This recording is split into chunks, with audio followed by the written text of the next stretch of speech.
राम राम दोस्तों, selection point YouTube channel पर आप सभी का स्वागत है। आज है 24 दिसंबर 2025 बुधवार।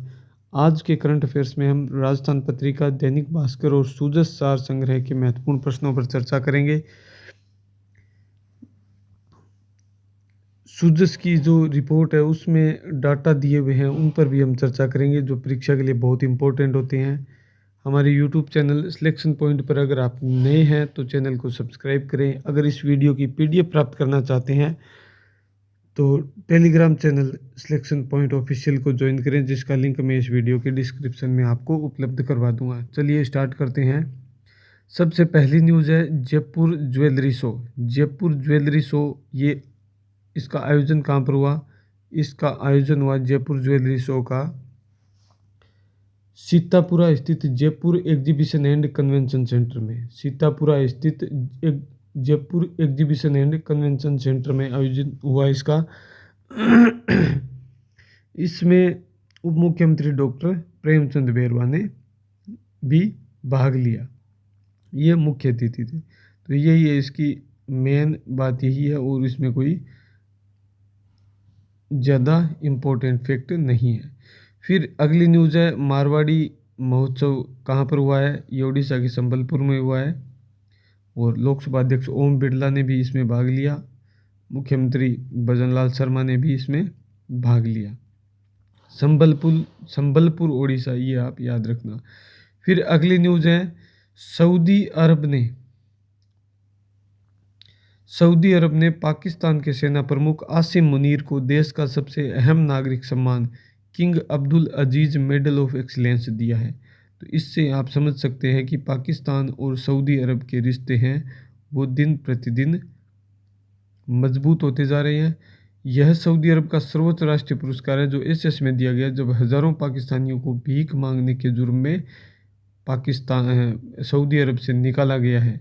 उधर मुनीर ने एक सम्मेलन में कहा कि भारत के ऑपरेशन सिंदूर के दौरान उन्हें ईश्वरीय मदद को महसूस किया। ये मुनीर है, ये सेना प्रमुख बना हुआ है पाकिस्तान का और अब इसके पास सारी ताकतें इसके पास आ चुकी है। इसने एक एक्ट भी पारित करवा लिया है और अब ये पूर्ण रूप से तानाशाह बन चुका है पाकिस्तान में। पाकिस्तान और सऊदी अरब के बीच में एक म्यूचुअल डिफेंस पैक्ट भी हो चुका है, जिसके तहत एक देश पर हमला दोनों देशों पर माना जाएगा, लेकिन पाकिस्तान पर हमला होगा तो सऊदी अरब कभी भी इसकी सहायता करने नहीं आएगा। जैसा हमने देखा भी है, अफगानिस्तान ने हमले किए थे पाकिस्तान पर तो सऊदी अरब ने किसी प्रकार की सहायता नहीं की थी। और ये जो समझौता है ये सिर्फ उच्च अधिकारियों के बीच में ही हुआ है, ऐसा लग रहा है, क्योंकि पाकिस्तानी जनरलों को और पाकिस्तान के सेना प्रमुख को और इनकी जो टॉप लीडरशिप है उनको सिर्फ पैसे से मतलब है। सऊदी अरब ने पैसे दिए, इनके मुंह पे मारे और इन्होंने अपने देश की न तो इज्जत का ध्यान रखा और न ही गरिमा का ध्यान रखा। इन्होंने सिर्फ अपने स्वार्थ के लिए पाकिस्तान के सैनिक सऊदी अरब भेजने के लिए तैयार कर दिए। तो सिर्फ पैसों के लिए ये समझौता हुआ है। सऊदी अरब कभी भी पाकिस्तान की सहायता नहीं करेगा, जबकि पाकिस्तान के भाड़े के सैनिक होते हैं वो सऊदी अरब में तैनात रहेंगे। फिर अगली न्यूज़ है रणथंभौर में प्रदेश में पहला इंटर स्टेट ट्रांसलोकेशन सफल हुआ है। रणथंभौर में नहीं हुआ, ये रामगढ़ विस्तारी में किया गया था। प्रदेश का पहला इंटर स्टेट ट्रांसलोकेशन पूरा हो गया। प्रदेश के पेंच टाइगर रिजर्व से एक बाघिन को ट्रैंकुलाइज कर एयरलिफ्ट कर राजस्थान के रामगढ़ विस्तारी टाइगर रिजर्व में शिफ्ट किया गया। इस तरह प्रदेश का पहला इंटर स्टेट ट्रांसलोकेशन सफल रहा है। कहाँ पर किया गया? रामगढ़ विस्तारी टाइगर रिजर्व में। कहाँ से? पेंच टाइगर रिजर्व, मध्य प्रदेश से। फिर अगली न्यूज़ है खनन विभाग से संबंधित। 82 खनिजों का खजाना है 1 लाख करोड़ रुपए का राजस्व हो सकता है। राजस्थान के बुगरू में 82 प्रकार के खनिज छिपे हैं, जिनमें से 57 का खनन जारी है। ये प्रश्न कई बार पूछा जा चुका है। तो खनन से राजस्व कितना मिल रहा है? उड़ीसा पहले स्थान पर है 50,000 करोड़ रुपए, और राजस्थान है 18,000 करोड़ रुपए के साथ दूसरे स्थान पर। तो ये डाटा दिया हुआ है खनन विभाग से संबंधित। फिर है अमृत भारत स्टेशन योजना, 5 रेलवे स्टेशनों का कायाकल्प हो चुका है, अब उद्घाटन का इंतजार है। उत्तर पश्चिम रेलवे के 5 प्रमुख रेलवे स्टेशनों का रीडेवलपमेंट कार्य पूरा हो चुका है। ये स्टेशन अमृत भारत स्टेशन योजना के तहत पूरी तरह तैयार है। इसमें कौन कौन से हैं? एक तो जैसलमेर, एक बाड़मेर, जो पश्चिमी राजस्थान है वहाँ पर है जैसलमेर और बाड़मेर, 2 तो ये हो गए। एक है दौसा, जयपुर के पास में दौसा, 3। फिर है खेरथल और रेवाड़ी, खेरथल और रेवाड़ी, तो 5 स्टेशन है। जैसलमेर, बाड़मेर, दौसा, खेरथल और रेवाड़ी। फिर अगली न्यूज़ है सांसद खेल महोत्सव। ये जयपुर में शुरू हुए हैं। कहाँ पर शुरू हुए हैं ये जयपुर में 60 साल तक की उम्र के खिलाड़ी मैदान में उतरे हैं। सवाई मान सिंह स्टेडियम में इनका आयोजन हो रहा है। कहाँ पर? सवाई मान सिंह स्टेडियम, जयपुर में। फिर अगली न्यूज है स्क्वैश में राजस्थान ने 2 स्वर्ण सहित 5 पदक जीते। मुंबई में आयोजित 80वीं CCI western India squash championship में राजस्थान के खिलाड़ियों ने 2 स्वर्ण सहित कुल 5 पदक अपने नाम किए। 2 स्वर्ण सहित कितने? 5 पदक अपने नाम किए हैं। सुरभि मिश्रा ने अंतर्राष्ट्रीय खिलाड़ी है, पूर्व अंतर्राष्ट्रीय खिलाड़ी सुरभि मिश्रा ने इन्होंने बताया कि एकेडमी के धैर्य गोगिया ने बॉयज अंडर 30 वर्ग के फाइनल में महाराष्ट्र के खिलाड़ी को हराया। वहीं अजय महाजन ने वैभव विशी को हराया। तो 2 स्वर्ण सहित कुल 5 पदक जीते। कहाँ पर? 80वीं CCI western India squash championship में मुंबई में ये आयोजित हुई। फिर है दुनिया में सबसे ज़्यादा छात्र भेजने वाला देश बना है भारत। आउटवर्ड रेमिटेंस 30 गुना बढ़कर 29,000 करोड़ रुपये हो गया है। नीति आयोग की एक रिपोर्ट आई है, उसमें भारत के उच्च शिक्षा परिदृश्य और उससे जुड़े आर्थिक प्रभावों को लेकर गंभीर चेतावनी दी गई है कि भारत दुनिया में अंतर्राष्ट्रीय छात्रों का सबसे बड़ा स्रोत बन गया है। 13,35,000 से अधिक भारतीय छात्र उच्च शिक्षा के लिए विदेश गए, जो किसी भी देश से सर्वाधिक है। चिंता की बात यह है कि भारत में आने वाले हर एक विदेशी छात्र के मुकाबले 28 भारतीय छात्र विदेश जा रहे हैं। तो ये बहुत ही चिंताजनक स्थिति है। कनाडा और अमेरिका टॉप डेस्टिनेशन है, सबसे ज़्यादा जाते हैं कनाडा में 4,27,000, फिर अमेरिका में, फिर ब्रिटेन, ऑस्ट्रेलिया और जर्मनी में। फिर अगली न्यूज़ है भारतीय नौसेना को मिला नया युद्धपोत अंजदीप, इसके बारे में हम पढ़ेंगे। पहले पढ़ते हैं भारतीय गोल्फर सुखमन सिंह ने 124वीं amateur golf championship of India जीत ली है। 124वीं amateur golf championship of India किसने जीती है? भारतीय गोल्फर सुखमन सिंह ने। यह टूर्नामेंट कोलकाता के टोलीगंज क्लब में खेला गया। उन्होंने हरमन सचदेवा को हराया। सुखमन के पिता सिमरजीत सिंह भी भारत के पूर्व नंबर 1 एमेच्योर गोल्फर रह चुके हैं। तो ये गोल्फर, भारतीय गोल्फर सुखमन सिंह। फिर अगली न्यूज़ है गूगल की पेरेंट कंपनी है अल्फ़ाबेट। इन्होंने इंटरसेक्ट को लगभग 39,500 करोड़ रुपए में खरीदने का समझौता किया है। गूगल की पेरेंट कंपनी अल्फ़ाबेट ने इंटरसेक्ट को 39,500 करोड़ रुपए में खरीद लिया है। जेम्स वेब स्पेस टेलीस्कोप से वैज्ञानिकों ने एक एक्सोप्लैनेट खोजा है। इसका नाम PSR J2322 2650b है। यह ग्रह नींबू या रग्बी बॉल के आकार का है। इसकी दूरी लगभग 10 लाख मील है।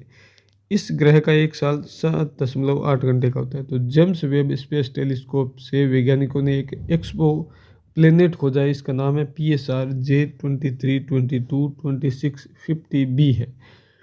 फिर अगली न्यूज़ है नौसेना को युद्धपोत अंजदीप मिला है। क्या? अंजदीप। यह anti submarine warfare shallow water craft है। यह तटीय इलाकों में पनडुब्बी खोजने, निगरानी और माइन बिछाने में मदद करेगा। यह 8 जहाज़ों की श्रृंखला का तीसरा पोत है। युद्धपोत Anjadip anti submarine warfare shallow water craft है। फिर अगली न्यूज़ है सरकार देश के बंदरगाहों और जहाज़ों की सुरक्षा के लिए ब्यूरो ऑफ पोर्ट सिक्योरिटी बनाएगी।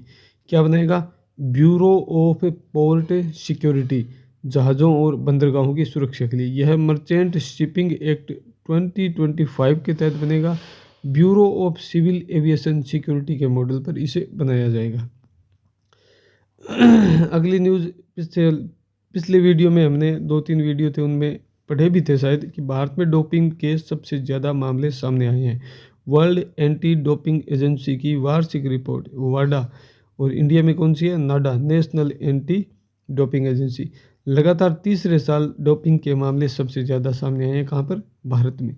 डोपिंग के 2024 में 7113 टेस्ट किए गए जिनमें से 260 पॉजिटिव आए हैं।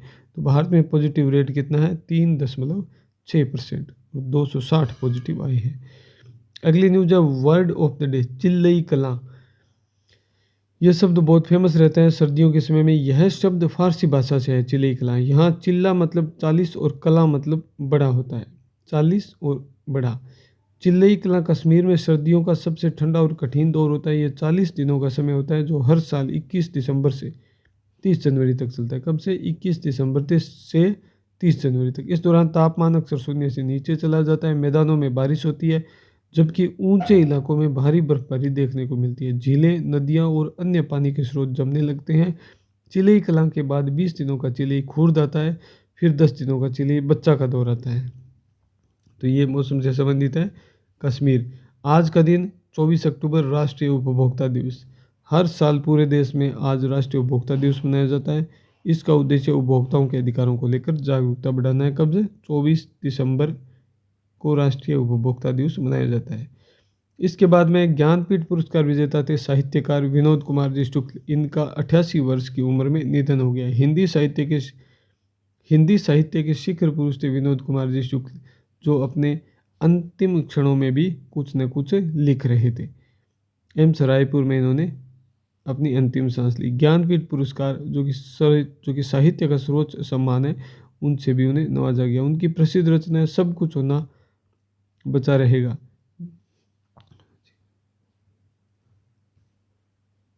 छत्तीसगढ़ के राजनांदगांव में इनका जन्म हुआ था। विनोद जी हिंदी साहित्य के उस दुर्लभ विद्या के लेखक थे जो बिना शोर दूर तक सुनाई देते थे। बहुत ही बड़े लेखक थे हिंदी साहित्य के शिखर पुरुष विनोद कुमार जी शुक्ल। फिर उपराष्ट्रपति ने दिल्ली में किया वासुदेव देवनानी की पुस्तक का विमोचन। राजस्थान विधानसभा के अध्यक्ष वासुदेव देवनानी, इनके द्वारा लिखित पुस्तक है सनातन संस्कृति की अटल दृष्टि। सनातन संस्कृति की अटल दृष्टि पुस्तक इनकी है, वासुदेव देवनानी। पुस्तक स्पष्ट लिखा हुआ है फर्स्ट ग्रेड के एग्जाम में कि करंट में जो भी पुस्तक चर्चा में रहेगी वो हम पूछ सकते हैं। तो ये पुस्तक आप ध्यान रखना, सनातन संस्कृति की अटल दृष्टि, और राजस्थान विधानसभा के अध्यक्ष वासुदेव देवनानी द्वारा लिखित है। इनका विमोचन किया उपराष्ट्रपति एनक्लेव नई दिल्ली में किया गया। उपराष्ट्रपति सीपी राधाकृष्णन, केंद्रीय सड़क परिवहन एवं राजमार्ग मंत्री नितिन गडकरी, इनके द्वारा इस पुस्तक का विमोचन किया गया। और इसमें लिखा क्या गया, पूर्व प्रधानमंत्री अटल बिहारी वाजपेयी के जीवन और विचारों पर आधारित ये पुस्तक है। वाजपेयी जी के जीवन और विचारों पर आधारित ये पुस्तक है। अटल यहाँ पर लिखा हुआ है और सनातन संस्कृति से संबंधित है। फिर निर्वाचन आयोग से संबंधित न्यूज़ है। चुनाव में प्रत्याशियों का चुनाव खर्च सीमा 2 गुना तक बढ़ाई गई है। पंचायत चुनाव, जिला परिषद सदस्य है वो 1.5 लाख के बजाय 2026 में जो चुनाव होंगे 3 लाख तक खर्च कर सकेंगे। पहले 1.5 लाख था। ये कंटेस्ट कर लेना, ये जो आपकी पॉलिटी की किताब है उसमें भी आप इसको संशोधित कर लेना। सरपंच, पहले सरपंच से शुरू करते हैं। सरपंच 50,000 से बढ़ाकर 1 लाख कर दिए गए हैं। पंचायत समिति सदस्य 75,000 से 1.5 लाख और जिला परिषद सदस्य 1.5 लाख से 3 लाख।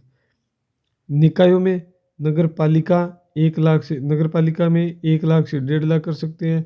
नगर परिषद में 1.5 लाख से 2 लाख कर दिया गया और नगर निगम में 2.5 लाख से 3 लाख कर दिया गया है। निकाय और पंचायती राज इलेक्शन के उम्मीदवार प्रचार के दौरान अपने चुनाव कार्यालय पर लाउड स्पीकर लगाकर प्रचार नहीं कर सकेंगे। तो ये अधिसूचना जारी हुई है, ये चेंज हुआ है, आप इसको ध्यान रखना। राष्ट्रपति मुर्मू ने 24 वैज्ञानिकों को दिए राष्ट्रीय विज्ञान पुरस्कार। राष्ट्रपति भवन के गणतंत्र मंडप में मंगलवार को आयोजित समारोह में राष्ट्रपति द्रौपदी मुर्मू ने राष्ट्रीय विज्ञान पुरस्कार प्रदान किए। ये दूसरा संस्करण है।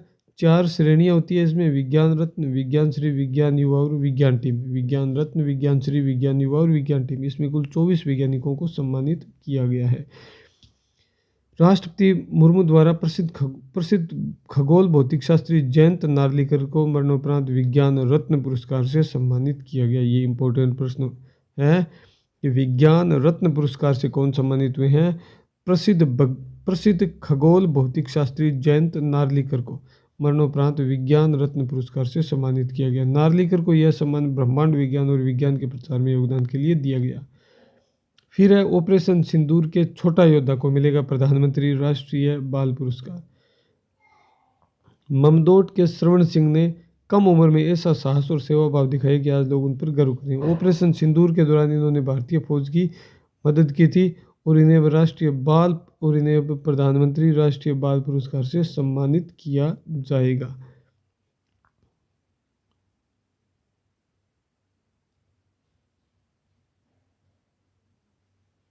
तो ये इम्पोर्टेंट न्यूज़ है, इनको आप याद रखना। ममदोट के श्रवण सिंह जी को प्रधानमंत्री राष्ट्रीय बाल पुरस्कार मिलेगा, इन्होंने सेना की सेवा की थी। फुटबॉल 11 साल बाद इटालियन सुपर कप चैंपियन बना नेपोली फुटबॉल क्लब ने 11 साल बाद इटालियन सुपर कप का खिताब जीत लिया है। जेद्दा में फाइनल खेला गया। नेपोली ने बोलोन्या को 2-0 से हराया। नेपोली फुटबॉल क्लब ने हराया बोलोन्या को 2-0 से, इटालियन सुपर कप का खिताब जीता। जेद्दा में ये फाइनल मैच हुआ। फिर है T20 ओवर में 1 ओवर में 5 विकेट लेने वाले पहले गेंदबाज बने इंडोनेशिया की गेडे प्रियंदना 1 ओवर में 5 विकेट लेकर रिकॉर्ड इन्होंने बनाया है। 28 वर्षीय पेसर है गेडे प्रियंदना। इन्होंने मैच था कंबोडिया के खिलाफ, इसमें उन्होंने 1 ओवर में 5 विकेट लिया। फिर सुजस बुलेटिन है। केंद्रीय कृषि मंत्री श्री शिवराज सिंह जी चौहान राज्य स्तरीय किसान सम्मेलन हुआ नागौर में, वहाँ पर आए। केंद्रीय ग्रामीण विकास कृषि एवं किसान कल्याण मंत्री श्री शिवराज सिंह जी, तो इन्होंने कहा कि विकसित भारत जी राम जी मजदूर एवं किसानों का कल्याण होगा। इसमें 100 दिन के बजाय 125 दिन का रोजगार मिलेगा। और अब योजना का प्रस्तावित बजट है वो 1,51,282 करोड़ रुपये हो गया है। इसके बाद में किसानों को बहुत ही बढ़िया सुविधाएं मिल रही है, ये भी मुख्यमंत्री जी ने कहा है। और राज्य के विकास के लिए रोड मैप बनाकर कार्य किया गया है। फिर अगले पेज पर न्यूज़ है। प्रधानमंत्री के नेतृत्व में देश प्रदेश में किसान बढ़ रहा आगे, ये मुख्यमंत्री जी ने कहा है। लखपति दीदी योजना के माध्यम से और भी अन्य योजनाओं के माध्यम से। और एक लघु फिल्म भी इस कार्यक्रम में प्रदर्शित की गई। शिवराज सिंह जी चौहान, मुख्यमंत्री भजनलाल जी शर्मा, इन्होंने कृषक कल्याण योजनाओं के अंतर्गत और कृषि आदान अनुदान के अंतर्गत मुख्यमंत्री दुग्ध उत्पादक संबल योजना के अंतर्गत लाभार्थियों को लाभ राशि भी वितरित की। फिर अगली न्यूज़ है, कृषि उत्पादों में कृषि यंत्रों का अवलोकन भी किया। केंद्रीय मंत्री ने मुख्यमंत्री को प्रधानमंत्री ग्राम सड़क योजना के चौथे चरण के तहत चालू वित्त वर्ष के पहले बैच में 3,200 किलोमीटर से अधिक की 1,216 सड़कों में एक पुल के लिए 2,089 करोड़ रुपए के कार्यों का स्वीकृति पत्र भी सौंपा है। फिर अगली न्यूज़ है, लखपति दीदी 12 लाख ग्रामीण महिलाएं आत्मनिर्भर बन चुकी है। 5,09,000 महिलाओं को 5.09 लाख महिलाओं को मुख्यमंत्री मातृत्व पोषण योजना का लाभ मिला है। लाडो प्रोत्साहन योजना में 4.60 लाख बालिकाओं को पहली किस्त मिली है। फिर इन्होंने बताया कि मुख्यमंत्री रसोई गैस सब्सिडी योजना 867 करोड़ रुपए का व्यय हो चुका है। 1 जनवरी 2024 से शुरू हुई थी। 4.82 करोड़ गैस सिलेंडर रीफिलिंग कर 867 करोड़ रुपए की सब्सिडी लाभार्थियों को दी जा चुकी है। 450 रुपये में गैस सिलेंडर मिलता है। 24,120 महिलाओं को 166 करोड़ रुपए का ऋण भी उपलब्ध करवाया गया। राजीविका मिशन के तहत लखपति दीदी योजना का विस्तार भी किया गया है। योजना के तहत ग्रामीण महिलाओं को उद्यमिता से जोड़ने के लिए 1 लाख रुपए तक का लोन दिया जा रहा है 1.5% ब्याज दर पर। लखपति दीदी योजना के तहत अब तक 19,45,000 महिलाओं को प्रशिक्षित कर 12.06 लाख महिलाओं को लखपति दीदी बनाया गया है। 19.45 लाख महिलाओं को तो प्रशिक्षित किया गया। हमने 10 बार इस आंकड़े को पढ़ लिया और 12.0 लाख महिलाओं को लखपति दीदी बनाया गया। राजस्थान महिला निधि के माध्यम से 24,120 महिलाओं को 166 करोड़ रुपए का ऋण भी उपलब्ध करवाया गया है।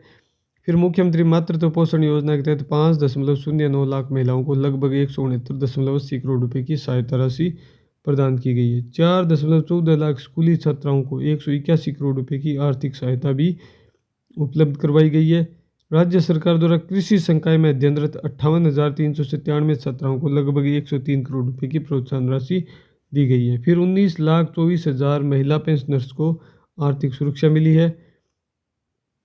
इसके अलावा बेटी के जन्म पर योजना के तहत परिवार को बेटी के जन्म पर 1.5 लाख रुपए की राशि कुल 7 किस्तों में दी जा रही है और प्रदेश की 4,60,000 बालिकाओं को योजना की प्रथम किस्त दी जा चुकी है। फिर ये हमने पढ़ ही लिया है कि मारवाड़ी सम्मेलन हुआ है, मारवाड़ महोत्सव कहाँ पर हुआ है? उड़ीसा के संबलपुर में। लोकसभा अध्यक्ष श्री ओम बिरला ने इसमें भाग लिया। भगवान श्री जगन्नाथ जी की धरती पर उड़ीसा अध्यात्म, धर्म, संस्कृति, संस्कार, साहित्य और देश की आज़ादी के लिए लड़ने वालों की भूमि है। ये ओम बिरला जी लोकसभा अध्यक्ष ने वहाँ पर कहा। केंद्रीय शिक्षा मंत्री धर्मेंद्र प्रधान ने भी हिस्सा लिया। मुख्यमंत्री श्री भजनलाल शर्मा ने भी हिस्सा लिया। फिर 10 दिसंबर को राजस्थान प्रवासी दिवस मनाया गया, उसका भी यहाँ पर जिक्र किया गया है। और राजस्थान फाउंडेशन के चैप्टर्स की संख्या बढ़कर अब कितनी हो गई है? 40 हो गई है। मारवाड़ी समाज अपनी कर्म भूमि के साथ ही मातृभूमि के लिए भी काम कर रहा है। तो ये यहाँ पर न्यूज़ थी। ओडिशा में मां श्रीमती समलेश्वरी देवी जी मंदिर में दर्शन किए ओम बिरला, धर्मेंद्र प्रधान और मुख्यमंत्री भजनलाल शर्मा ने। ये श्रीमती मां समलेश्वरी देवी जी की पूजा अर्चना कर रहे हैं। ये मां जी की मूर्ति है। ये लीगल ऑफिसर पोर्टल का शुभारंभ किया है विधि एवं विधिक कार्य मंत्री जोगाराम पटेल ने शासन सचिवालय में। इसमें पटेल ने कहा कि लीगल ऑफिसर पोर्टल के माध्यम से कार्मिकों से संबंधित डेटा का प्रभावी और सुरक्षित प्रबंधन किया जा सकेगा। पेपरलेस बनाने में पोर्टल सहायक सिद्ध होगा और विधिक सेवा के कार्मिकों को एक ही मंच पर विभागीय सेवाएं उपलब्ध हो सकेगी। स्थानांतरण, पद स्थापन, अतिरिक्त कार्यभार के आदेश लीगल ऑफिसर पोर्टल पर उपलब्ध होंगे। तो ये आज की कुल न्यूज़ थी। पूरा वीडियो आप ध्यान से देखना, अपने दोस्तों के साथ शेयर करना, चैनल को सब्सक्राइब करना, वीडियो को लाइक करना। वीडियो देखने के लिए बहुत बहुत धन्यवाद।